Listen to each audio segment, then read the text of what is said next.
오늘 오전에 국회가 열렸는데요. 드루킹법과 추경예산 3조 8천억 이상이 통과됐습니다. 여야는 드루킹의 인터넷상 불법 댓글 조작 사건과 관련한 진상규명을 위한 특별검사의 임명에 관한 법률안, 이것이 특검법안의 제목입니다. 이걸 본회의에 상정을 해서 찬성 183명, 반대 43명, 기권 23명 등으로 처리를 했는데요. 이 드루킹 특검법안에 따르면 특검은 특검 이하 특검보 3명, 검사 13명, 수사관 35명, 파견 공무원 35명으로 구성이 되고요. 준비기간 20일에 수사기간 60일, 연장기간 30일로 되어 있습니다.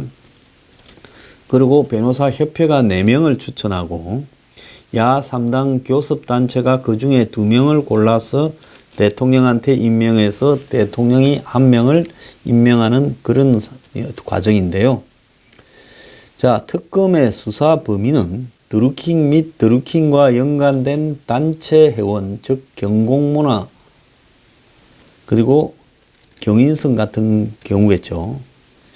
이들이 저지른 불법 여론 조작 행위, 두 번째는 수사 과정에서 범죄 혐의자로 밝혀진 관련자들에 대한 불법 행위, 이것은 김경수나 오늘 새로 등장한 송인배 이런 사람들은 여기에 해당될 수 있겠죠.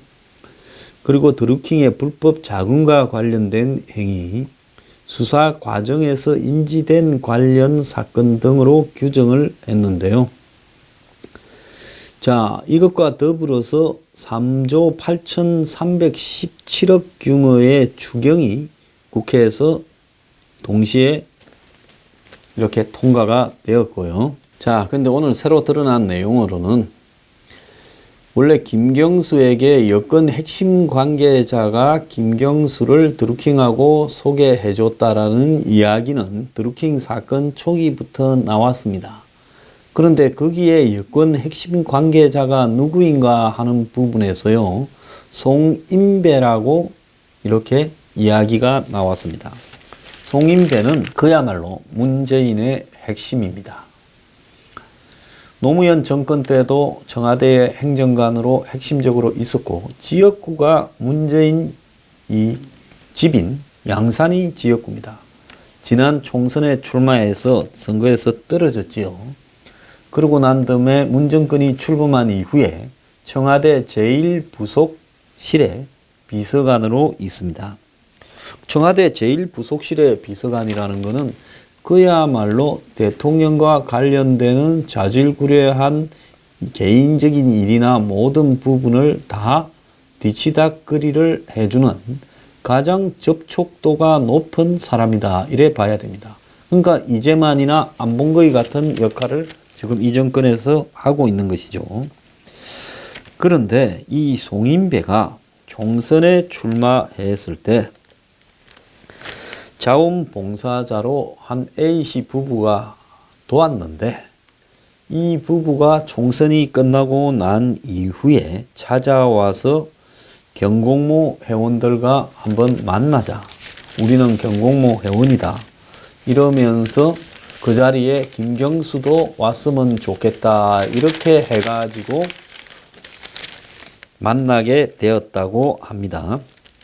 그래서 처음 만났을 때는 의원회관의 김경수 사무실에서 만났고, 그걸 만난 다음에 별도로 의원회관 카페에서 송인배와 경공모 회원들이 차를 마셨고, 그때가 2016년 6월이라고 합니다. 그래서 처음 만났던 시점이 2016년 6월로 거슬러 올라가는 보도들이 가끔씩 나왔는데 이제 아구가 좀 맞아떨어지고 있습니다. 그리고 2016년 11월에 파주 느릅나무 출판사 식당에서 드루킹을 포함한 경공모 회원들과 송인배가 이렇게 참석해서 식사를 하고 간담회를 했던 것 같습니다. 그래서 이 1차, 2차 모임에서는 간담회 사례비라고 돈을 받았고요. 그리고 이것이 청와대 민정수석실이 내부적으로는 조사를 해서 아마 확인을 했던 내용인 모양입니다. 드루킹 사건이 문제가 되니까 민정수석실에서 나서서 민정비서관이 도 변호사도 만나고 할 때 이미 자기들끼리는 이야기가 다 되어서 또 조사할 거 조사해놓고 정리할 거 정리를 다 해놨던 것 같습니다. 그리고 송은 이후에도 2번 더 경공모 회원들을 송인배 집 근처에 술집에서 만나서 술을 먹었다 하는데요. 그러니까 2016년 12월하고 2017년 2월이라는데요. 문재인이 대통령에 당선되어서 송인배가 비서관으로 들어간 이후에는 만남이 없었다고 합니다. 송인배는 이 사실을 4월 20일쯤에, 그 4월 13일 날 처음에 드루킹이 구속되었다고 보도가 나왔으니까 그 일주일쯤 뒤에 민정수석실에 말을 했고, 민정수석실에서 이제 송인배를 만나고 또 도 변호사도 만났다, 이렇게 이야기가 나오고 있는데요. 핵심은 송인배가 김경수를 드루킹한테 소개했고, 그래서 송인배는 이후에 지금까지 자기 주장으로 15번 정도 드루킹을 만나면서 탄핵 대선 시기에 댓글을 조작하고 또 대통령 당선 이후에도 댓글을 조작하는 부분들을 주고받았던 걸로 보입니다. 송인배는 부산대학교 학생회장을 거쳐서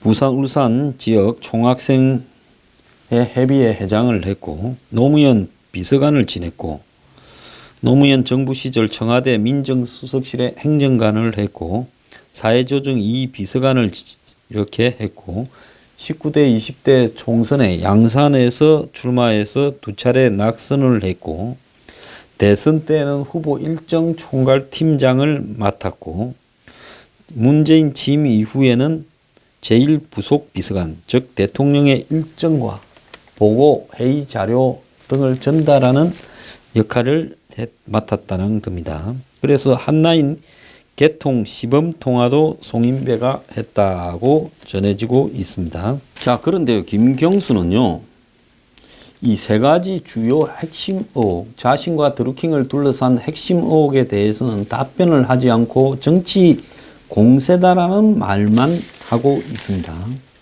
자, 지난 토요일, 즉 오늘 월요일 날 송인배가 등장을 했는데, 토요일만 하더라도 김경수 드루킹 연결해준 베일 속의 친문 인사는 누구냐라고 하는 기사가 조선일보 등 언론에 나왔습니다. 누가 소개했다 했는데 드루킹도 자기 폭로에서 말을 하지 않았고 김경수도 말을 하지 않았습니다. 자, 토요일 날 여권 관계자란 사람 이름으로 알려지면 여당이 곤란해질 수 있다라고 말을 한 내용이 인터뷰에 있어요.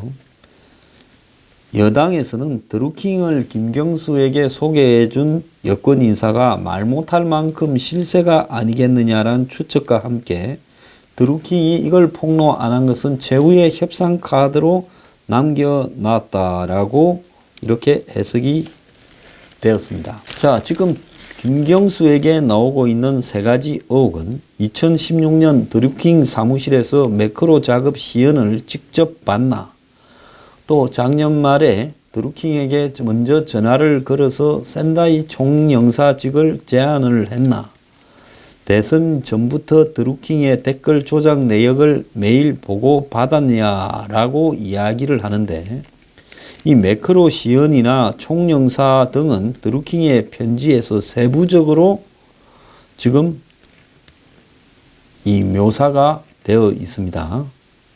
그래서 대부분 이게 사실이지 않으면 이렇게 묘사를 할 수 있겠나라는 의혹까지 나오고 있어요. 그런데 이 지금 의혹을 이렇게 입증할 결정적인 증거인 통화나 문자 기록이 김경수가 제출하지 않았고 검찰, 경찰이 조사도 안 해서 지금 시간이 지난 것은 이렇게 삭제되어 버리는 상황이 벌어지고 있는데요. 자, 드루킹 측근들이 2016년 10월경에 드루킹 사무실에서 김경수에게 매크로 시연을 할 때 드루킹이 그래 말하지 않았습니까? 자기 말고 몇 명이 더 있었다 했는데 그때 둘리라 부르는 회원과 솔본이라고 부르는 회원 2명이 더 지켜봤다라는 이야기가 나왔습니다. 자, 2016년 10월에 김경수가 느릅나무 출판사로 왔을 때 이 드루킹의 공범으로 알려진 둘리라는 사람과 솔본이라는 사람 등 10명이 참석해서 경공모 활동에 대해서 대화를 나눴고 이후 드루킹이 김경수를 2층으로 안내해서 매크로 프로그램에 대해 따로 브리핑을 했을 때 이 둘리라는 친구는 중간에 휴대전화를 들고 와서 그 휴대전화 170개가 있었잖아요. 매크로 작업 과정을 직접 시연을 했다는 겁니다. 또 이 솔본이라는 친구 또한 강의실 입구에서 이를 직접 지켜봤다라고 이 경공모 핵심 회원 한 명이 이야기를 했습니다. 그런 다음에 김경수가 뭘 이런 걸 보여주고 그러냐, 그냥 알아서 하지라면서 우회적으로 매크로 사용을 허락을 했다고 이 목격자는 전달하고요. 또 드루킹이 이 텔레그램이나 시그널 외에 또 다른 비밀 채팅 방을 운영을 하고 있다고도 언급을 했습니다. 외국 서버를 기반으로 간단한 채팅방을 독자적으로 만들어 가지고 회원들과 거기서 이야기를 나누고 그래서 센다이 총영사 이야기 등도 거기서 나누었다라는 이야기가 있습니다. 오늘 오후에 나올 습관 문화일보 기사에 드루킹 댓글 시연 후에 김경수가 100만 원을 전달을 했다라는 이야기까지 나왔습니다. 이것은 뭔 말인가 하면 지금까지는 드루킹이 김경수한테 돈을 이렇게 줬다. 후원금을 2,700만 원 줬다. 한보자관한테 500만 원을 줬다 이야기인데요. 자, 그런데 김경수가 느릅나무 출판사를 방문해서 이 한마디로 킹크랩 서버 시연을 할 동안에 가면서 드루킹한테 밥이나 먹으라 하고 했겠지요. 100만 원의 금일봉을 전달했다라는 주장이 나왔다고 지금 보도가 문화일보에 나왔습니다. 자, 경찰은 김경수를 재소환한다는데요.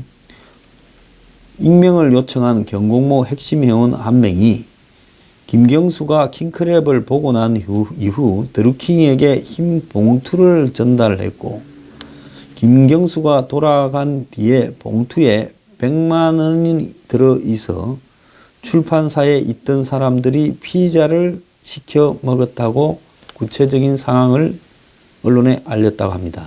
댓글 추천 조작을 벌였던 핵심 회원 둘리는 경찰 조사에서 김경수가 보는 앞에서 킹크랩 작동 원리를 설명하고 직접 시범까지 보였다고 진술을 했고 김경수가 100만 원을 전달했다라는 주장과 관련해서 김경수 측에 지금 연락을 기자가 했지만은 받지 않았다고 합니다.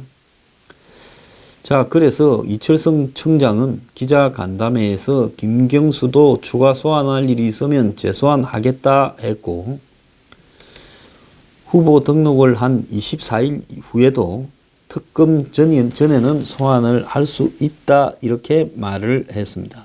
자, 오늘 놓은 이야기에 보면 드루킹이 대선 관련뿐만 아니라 송민순 회고록도 댓글 작업을 해서 당시 송민순 전 외교부 장관이 노무현 정권 때 외교부 장관을 했는데 2007년 북한의 이 인권 결의안을 유엔에서 채택하는데 참여 정부가 기권을 한 부분과 관련해서 언급을 했죠. 이것이 문 후보 측에 타격이 당시 됐는데 일파만파로 번져가다가 3일 만에 비난 여론이 옹호 여론으로 바뀌었는데 이때도 경공모 회원들이 작성한 댓글들이 베스트 댓글로 선정되기도 했다라는 겁니다. 그러니까 이때가 10월 13일 날 시작되어서 10월 16일 날 보니까 이 경공모 회원들의 댓글이 많이 있더라는 거죠.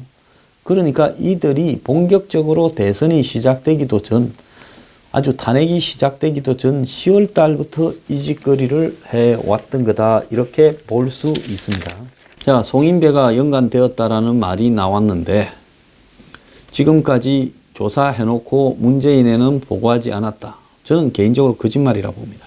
이제 보고를 대통령한테 하겠다라고 이야기를 하고 있습니다. 자, 어떤 문제가 생기면 그걸 갖다가 있는 그대로 위에 사람한테 보고를 해야지, 저거가 봐서 보고 건수다 아니다라고 이야기를 하는 겁니까? 이 사건에 보면 희한한 게 한두 개가 아닙니다. 드루킹이 폭로하겠다고 한 다음 날 긴급 체포가 된 것도 웃기는 이야기고요. 또 더 나아가서 경찰이 느릅나무 출판사를 압수수색을 하면서 CCTV도 이렇게 하지 않은 것도 웃기는 이야기고, 또 드루킹이 검찰에 가서 폭탄 진술을 하겠다고 이렇게 이야기를 했으면 그걸 검찰이 다 조사를 해야지, 그러지 않고 이어서 하지 말라고 다시 경찰로 보냈다라는 것도 웃긴 겁니다. 그리고 이 사건에 관련되는 압수수색 영장 청구로 문제를 놓고 니 때문에 그러니 하고 검찰 경찰이 핑퐁을 때리고 있는 것도 웃기고요. 또 김경수 진술은 빼라고 한 부분에 대해서도요, 이것도 반드시 지금 조사가 돼야 될 부분입니다. 그래서 검찰, 경찰, 또 청와대가 나서서 이 도변호사를 백운우 민정비서관이 만난 것도 이 사건의 한마디로 수습을 위한 하나의 과정으로서 했던 걸로 보이는데요. 청와대가 이 사건을 이후에 검찰, 경찰이 다루는 모양새나 또 이 사건과 관련되는 변호사들이 지금 이후에 보이고 있는 태도를 보면 단단히 검찰, 경찰, 변호사들한테 청와대가 침을 놔놓은 걸로 지금 보이지 않습니까? 이 사건 수사가 자연스럽다라고 생각하는 사람, 국민 누가 있겠습니까? 그렇다면 이 사건은요, 검찰, 경찰이 지금까지 수사를 한 게 아니라 증거를 없애고 사건을 덮으려고 수사하는 모양새를 띈 거 아닌가라는 오해를 받을 수밖에 없는데요. 송인배가 김경수한테 드루킹을 소개해줬다. 자, 이렇게 되면 이 부분은 기본적으로 문재인 대통령의 원투 펀치들, 제일 가까운, 그야말로 권력의 어떤 여부가 아니라 문재인이라는 사람과 제일 가까운 사람 두 사람이 송인배, 김경수 아니겠습니까? 그 두 사람이 여기에 연루되어 있고, 현재 사정과 관련해서는 민정수석이 조국이지만은 백운우 민정비서관이 전체를 다 움직이고 있다, 이런 이야기도 한간에 받아합니다. 근데 그런 사람이 또 이 사건에 조기에 개입되어서 직접 변호사까지 만났어요. 그러면 이미 3월 달에 드루킹을 긴급 체포할 때 이 정권은 이 사건을 어떻게 덮어버리겠다고 견적을 내놓고 이 사건의 중요성과 심각성을 누구보다도 잘 알았기에 처음부터 그렇게 하지 않았나, 이렇게 생각할 수밖에 없는 행동을 했다는 겁니다. 그래서 이 드루킹 사건이요, 그야말로 앞으로 이제 시작입니다. 또 온갖 폭로가 어떻게 터져 나올지 모르고요. 이렇게 회원이 많은 단체는 이거는 입을 다 막아서 증거를 없애는 게 거의 불가능해요. 제가 볼 때 아마 문 정권은 드루킹 사건 때문에 베트남 전에 늪에 빠진 이 미군처럼 돼버렸습니다. 지금 처지가 내가 딱 보니까 그래요. 이제 시작입니다.